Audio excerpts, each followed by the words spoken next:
Good afternoon. If you've heard me talk about the government restructure, then you've heard me refer to it as the most important thing that I will probably ever do as mayor. It's been over 100 years in the making, and perhaps the most important component of that government restructure is the integration and coordination of our public safety services.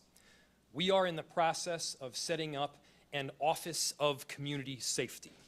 And today we are at a seminal moment in that work to reshape and redefine the way we serve the public for purposes of safety. And on the campaign trail, you heard me frequently talk about the importance of integrating that service, providing a specific skill set with the specific circumstances that are happening on the ground. Coordinating that work, leading it, and managing it requires the highest possible caliber of individual. Doing that effectively will require one of the best leaders that we can find in the entire country. Dr. Cedric Alexander will be that leader in the city of Minneapolis. As the commissioner of our soon-to-be newly set up Office of Community Safety, Dr. Cedric Alexander will be leading a comprehensive department that includes the Minneapolis Police, Minneapolis Fire, 911, Emergency Management, and our Office of Violence Prevention. Leading that work and making sure that it functions in a comprehensive fashion is a job that needs to be carried out every single day, and it has become more and more clear to me as mayor that we need a talented and exceptional person that is leading it. By the way, Dr. Alexander has had that kind of deep experience in the past. He's overseen and managed multiple public safety agencies during his career. He was the head director of the Public Safety Department in DeKalb County, which is a metro area of Atlanta. He was a deputy commissioner for the New York State Public Safety Department. He was on Obama's 21st Century Policing Board. He's a clinical psychologist with a specific focus on working with first responders, police, firefighters, their families, and the communities at large. This is a person with a wealth of experience that is highly respected nationwide, and we are thrilled to have him enter our city to make the kind of changes that we need to see. Dr. Alexander has effectively been on the cutting edge of this community safety work for quite some time. He has my full faith. He has my full confidence in carrying that work out to bring us to a new era of safety and accountability in Minneapolis. And we need that right now. I'd be remiss if I didn't mention what we saw over this past holiday weekend, which was a reckless disregard for the safety that people should feel in their homes every day, the freedom to be safe on the street. But this phenomena is not limited to this past weekend, and it's not limited to the city of Minneapolis. Near daily, we are seeing reminders that public safety is a defining challenge for governments at every single level. Across the ideological divide, we've heard that people want this challenge addressed in a comprehensive way, but most importantly, I've heard two overwhelming facets. One, we've heard from people that we need safe communities and we need just effective policing. And two, we need to do things differently to get different outcomes. To that, I have two responses. We hear you, and buckle up. And with that, I am thrilled to introduce to you Minneapolis's very first commissioner of the Office of Community Safety, Dr. Cedric Alexander. Thank you, Mayor. Thank you for that nice introduction, and also let me say thank you to the city of Minneapolis for the opportunity to be here with you today to share with you some of my thoughts and views, and certainly to entertain any questions that you may have in and around public safety. As you heard the mayor mention, one of the most important parts of my work, in fact, the essential part of my work, is being able to bring together those 5 entities of public safety together: police, fire, 911, emergency management, Office of Violence Prevention, bringing them together collaboratively, making them work together in a way that provide some preventative measures around much of the crime that we have seen in ways things have been carried out in this community. We have to think in a forward type of idea now. We know the history of this community before George Floyd. We know George Floyd is still very much a part of our lives. People still feel the pain around it. But the most important thing here for me is that we never forget the history and the challenges, but what we have to look forward to now is a future of change. The community says it wants something different. I have been mandated and I have been directed by the mayor to provide the public safety to this community across those various domains, bringing them together so that when we talk about public safety in this community going forward, it's going to be from a holistic approach. And understand that each one of these respective areas certainly do have their own philosophies, their own ideologies, but when we bring them all together, the end goal must be the same. And the only end goal there is overall public safety in this community. That's what I've been charged with doing. I want to encourage everyone in this community to help me look forward with you in terms of changing things the way that they have been. We, you, I, all of us in this community, elected officials, and media included, we all have a responsibility to move forward today in this community. It has to start somewhere, and I would say that it starts right now. This is something that is hugely important. This is a wonderfully dynamic city. I've lived in a lot of cities over the course of my career. I've been in and out of your city here in Minneapolis the last 4 or 5 years for a variety of different reasons. But one thing I've noticed about your community here is that in spite of all of the beautiful art that you have, in spite of the beautiful history that it represents, in spite of all that, I still sense in this community people who love this community deeply, people who want to see something different, people who want to get back on the streets and ride their bikes and roller skate, regardless of what part of the community that they're in, and feel safe. We all have some ownership in our public safety, even the way that public safety get reported. So I'm encouraging everyone, all of us, to help me help you with this process. There is no one savior in here. It's not me, it's not the mayor, it's all of us collectively. That's how we provide good public safety. When public safety stood up in London, England, under Sir Peel, Commissioner Peel at that time, his remarks were very, very plain, and you've heard it 1,000 times. The police is the community, and the community is police. That's just not some adage that shit just gets thrown around because it sounds good. The fact of the matter is we're only as safe in our community as we have good policing. And police can only do a good job for us if they have the support of the community. It's not a one and done. It's all of us together reaching that goal. This is the day, hopefully, we can turn the page. Hopefully, this is a day we can now begin to think about how do we go forward in public safety? How do we redefine how we provide safety to ourselves? And I think Minneapolis here also has the opportunity more than anything else to be the new brand of what policing looked like in America. You have the opportunity to do that here. And that is my goal, but it has to be all of our goals from all of our respective positions and roles that we play. So let me say this. To the police officers that are out there across this city, who are out there humping right now, doing their jobs, working hard to make these cities safe. The officers who are preparing to go on duty tonight, and those that will work off in the morning. I support you. I'm here to support you, to give you everything that you need on the law enforcement side to be able to do the things you need to do. I need to be able to support you, and I do. And I need this community to be able to support our police.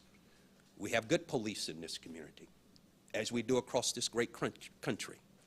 But in our community, right here in Minneapolis, they need your support.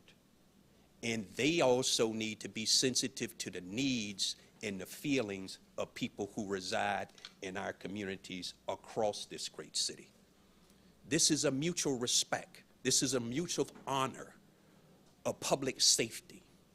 This is not who's right or who's wrong any longer. It's about how do we make this right for all of us. We recognize and understand that across all these various platforms, even in violence prevention, we have the opportunity now in violence prevention to sit down and talk about and create and develop and look at programs that have worked very great, that have worked very good for this community in terms of advancing opportunities for young people to stay out of trouble, not get in trouble and then respond, but to stay out of trouble. The operative word here is prevention. That's the operative word. So we need to create that environment. We're going to have to think different. We're going to have to work different. We're going to have to create new ideas, but we can only do it together. I've been around public safety a very, very long time, and I've worked in a number of different domains over the years, from the federal sector to the state to local. And I understand public safety. I understand community policing. But I also understand in order for any of it to be successful, and in order for this city to be the leaders around advancing policing, we have the opportunity to do this. But we have to do it collectively.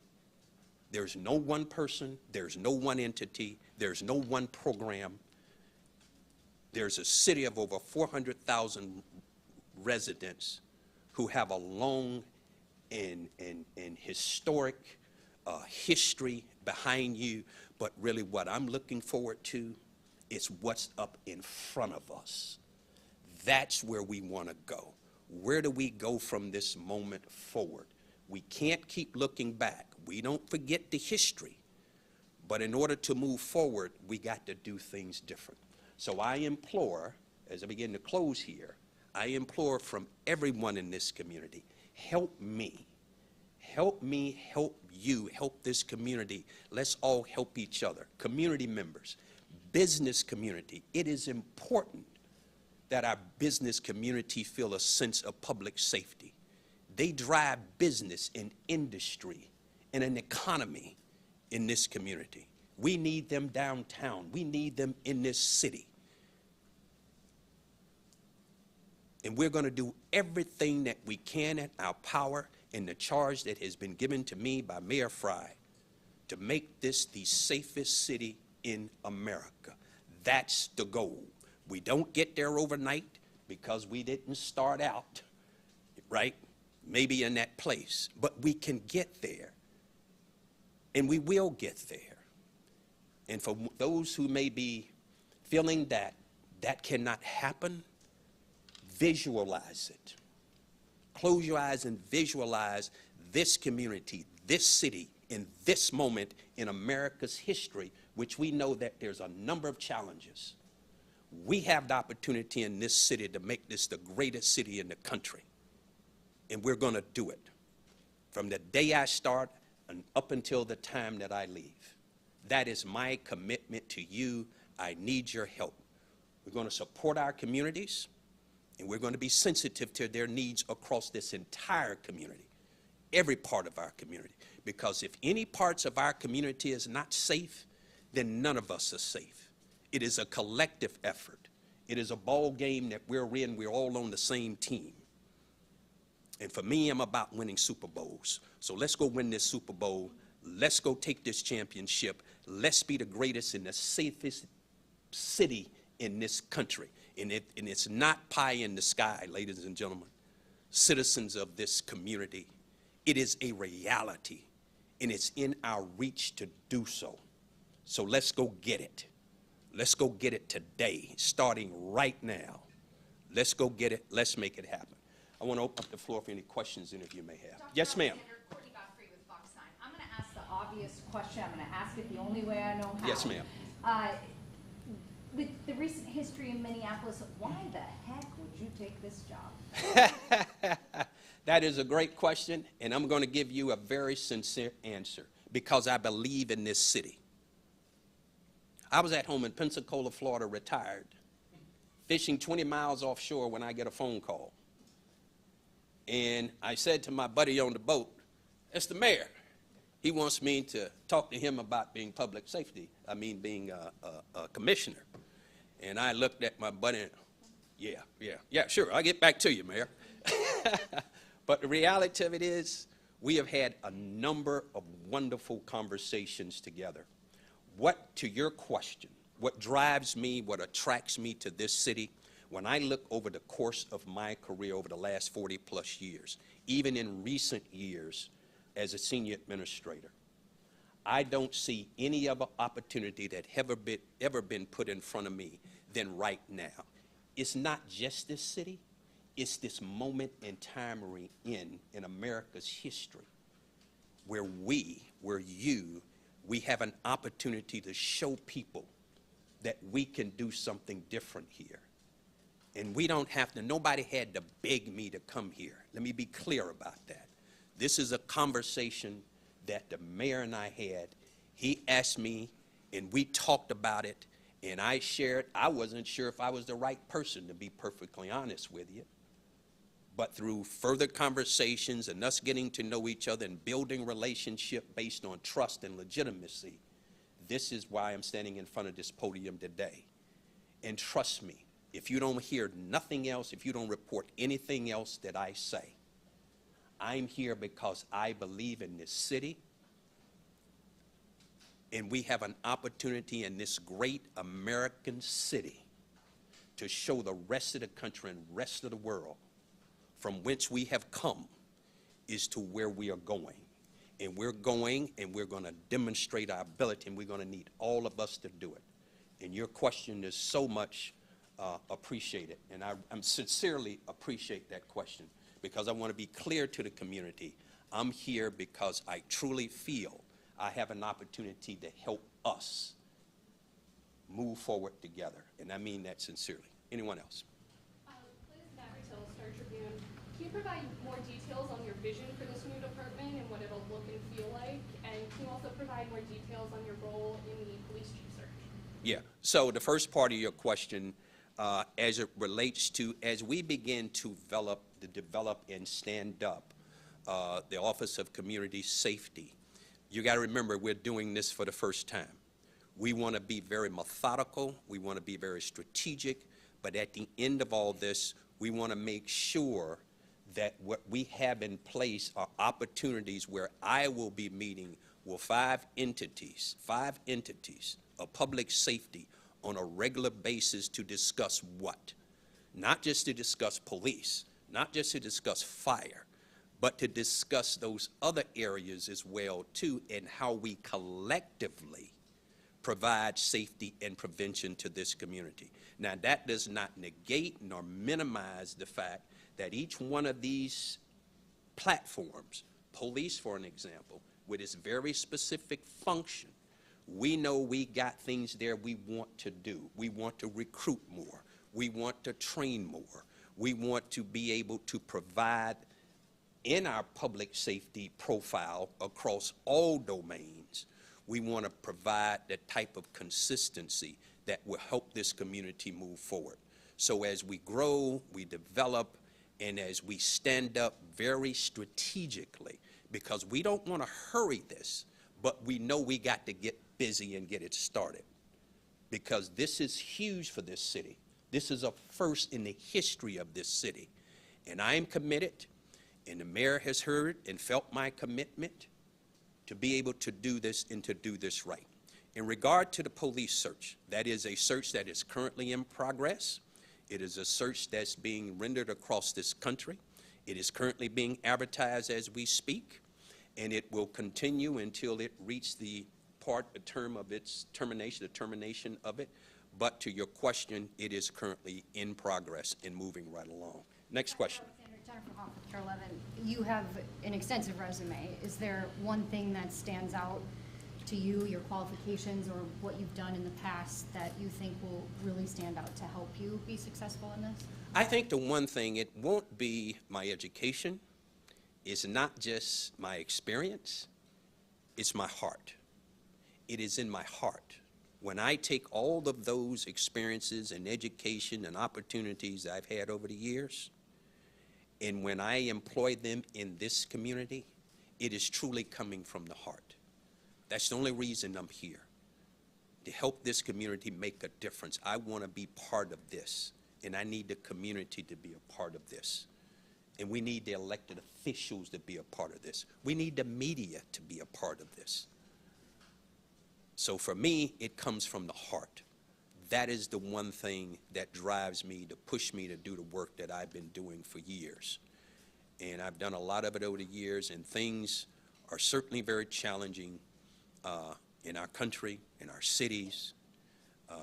But we're going to defeat this, and we're going to defeat this in this community, and we're all going to work very, very hard at it. Yes, sir. Dr. Alexander, Jake Bowles with Channel 5 News. Two quick questions for you. I understand you've had some strong conversations with city leaders about the Emir Locke case. About what? Emir Locke. Emir Locke, yes. I was wondering what you told them about that case, what your thoughts are about it, what you think might be done differently in the future in situations like that. And the second question is, your 911 staff is about 50% understaffed right now. Mm-hmm. They're having a hard time answering calls. You plan on meeting with them, Yeah. reassuring them that help is on the way, and what's that help Gotcha, gonna look gotcha. like? So let's talk about the Emir Locke case, okay, if you will. Understand, I know no more about that case than what I read that you reported in the media. All of you have reported in the media. That's all I know. That's what gets reported, right? But in terms of that case being a no-knock warrant, and I believe the city and the mayor and the chief have already reviewed what some of the new policies and procedures are going to be. Once I come on board, that will be part of my examination, not just that particular case, but examining throughout the entire law enforcement or police platform. What are the things they're doing well? What are the things that we can do better? Because that's what I'm looking forward to, is enhancing, doing better, making sure we don't make the same mistakes over again, making sure that our men and women have the resources, the training, and the preparation to do the jobs that they're tasked to do. So that is going to be hugely important for us to do. And what was your second question again? 911 is severely understaffed right now. 911 is severely understaffed, and if you go across many parts of this country, many of your 911 centers are understaffed, just like your police departments are. So what does that mean for us? By the way, on tomorrow morning, and I haven't even officially started work yet, but on tomorrow morning, I will be going there personally, being on the ground with 911 personnel, because I want to meet them in the domain in which they work. I want to share my concerns about the hard work that they're doing, and we're going to be talking more with the leadership in 911 as to what are some new things that we can do in order to increase our hiring. But understand, that is very challenging, stressful, grinding work. And the training is grinding. I had the same type of challenges in other places I've chiefed in this country, both in Rochester, New York, and in Metro Atlanta and DeKalb County. But I think more than anything else, we all work with shortages right now. You work with them in your newsroom. They're working with them in downtown, in restaurants, in hotels. So we all are learning how to make these adjustments. But what's critical to 911 is life and death. Those men and women who are working, they're busting their butts, they're committed, they come into work every day, and they're still getting it done. So there's an urgent call for help being given to help them to recruit so that we can get the staffing up to where we want it to be. And while you're talking about that, before somebody asks the question about police and the shortages, because I know that's coming too, right, is this. Same type of energy we're going to use. And I said this, and I will always say this. Yes, we got to look at how we recruit today, because we just don't want to recruit anybody. We want to make sure we're recruiting the right people. We got to look deeper into their backgrounds, their social media platforms, who they hang out with, their histories. We got to look deeper and harder. And that even makes it just that much tougher. But the only people that I want serving in this community in any particular criminal justice or public safety platform are the very best. So we're going to be thinking of some new ways to recruit. But here's something I will say to this community at large. I'm going to say to the police officers that are out there, we got 550 plus officers that can help us recruit every day. We all take some ownership in it. But we even have a bigger base than that. You got over 400,000 people that reside in this city, and we all need to become recruiters. We all need to tell our friends and our neighbors and young people the importance of public safety, talking about it to them in a way that's going to be positive, because we got to have public safety, period. Nothing else, period. So we all can be recruiters, and we all will be, and that's what I will encourage. But yes, we're going to set aside funding. We're going to attempt to put more personnel to go out, sit around, and talk about, and put young people out there to recruit. Young people that can resonate with other young people so that they can see the rewards and the benefits of being able to serve their communities as public servants. Those who are willing to go into 911 and take on one of the most critical missions ever in public safety. Because there is nothing happens until a 911 call is made and someone is on the other end of the phone to pick up that call. That's where it starts, right there. Yes. Reg, we'll get to you in just 1 second. I wanted to add just a little bit to the doctor's comments here. We all know we need to do a substantial amount of recruiting over these next couple of years. And my ask to would-be 911 dispatchers, to would-be police officers to look at is this new leadership here. You're going to want to work for Commissioner Cedric Alexander. You're going to want to get on board with this leadership because it's going to be transformational, and it's going to be trend-setting nationwide. And so for those that are looking to join a department, look to the Minneapolis Police Department. Look to our 911 center, because we're going to be doing things differently and better, and this is exactly the person you're going to want to work for. Reg, go ahead. Dr. Alexander, you're looking at some of the underserved communities here in the Twin Cities for your recruiting. I know I've followed some of your work over the years, and you talk about it's not the number of officers, it's the quality of officers. We've been looking for quality candidates within these communities. Absolutely, and there's quality candidates everywhere in every part of this community, right? From the north side of town to the south side of town. There are good people who want to be police officers, but we also have to encourage it. We have to help them understand the importance of service in their communities in which they were born and raised, in which they love, but we have to invite them in. And one of the charges I'm going to give to all 5 of those platforms is to encourage, go out, all of us have an opportunity to encourage citizens in this community and wherever they may happen to come from. One of the greatest things you will ever do in your life is to serve the community in which you live in. Whether you're a firefighter, a police officer, a 911 person, whether you work in violence prevention, or whether you work in emergency management. We all got to be on the same team going forward. This is a championship game we're going for. And my goal is to win here and do everything that I can to make it a win. But I can't win it by myself. I need running backs, I need wide receivers, I need corners, and I need everybody to be on the field, in the fight, playing a role so we can win a game. I want to wrap it up here. Thank you all very much, and I look forward to communicating with you in the future. I really do, sincerely. Thank you. Mayor Frey, one more question. You guys are down a couple hundred officers. There will be plenty of people you know that will say, you're putting somebody in a management position at City Hall when we need people on the streets. How do you defend paying somebody a six-figure salary when we need bodies on the streets? Easy, you get what you pay for. We need top national talent right now to lead this new department, and that is exactly what we got in our soon-to-be Commissioner Alexander. Wanted to just make another note here in terms of the next steps in this process. We plan to move forward with a council request for this particular nomination later this month. I believe it's on July 27th.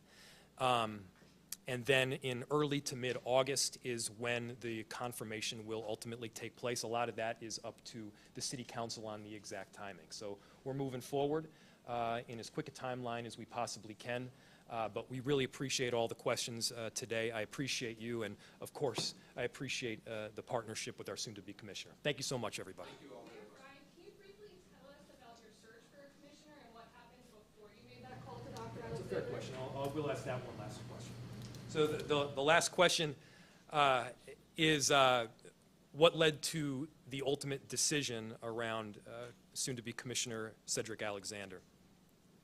So as many of you know, we have been looking for a chief for quite some time. We hired a consultant firm to assist us with that work. That consultant firm was chose to work with someone who had relationships nationwide, and that was Dr. Cedric Alexander. As we began exploring a number of different options for our chief of police, and I was looking both locally and nationally for the best possible experts to be the commissioner, what became more and more readily apparent is top-tier talent was right in front of me. And so I began having conversations, in some cases hard conversations, with Dr. Cedric Alexander. He asked me some very tough questions. I asked him some tough questions in return. And what the conclusion we ultimately came to was that this is a moment in time in this particular city where we can set a trend for others to follow. Is it an easy lift? No, it's not. I think we all know that this is going to be difficult. And by the way, we all know that after the pomp and circumstance of this particular press conference in a number of weeks, when Dr. Cedric Alexander is on the job, things are going to get tough. And when they do, we got to stay united. We have to stay a team because he and I are going to be working together every single day. Thank you so much, everyone.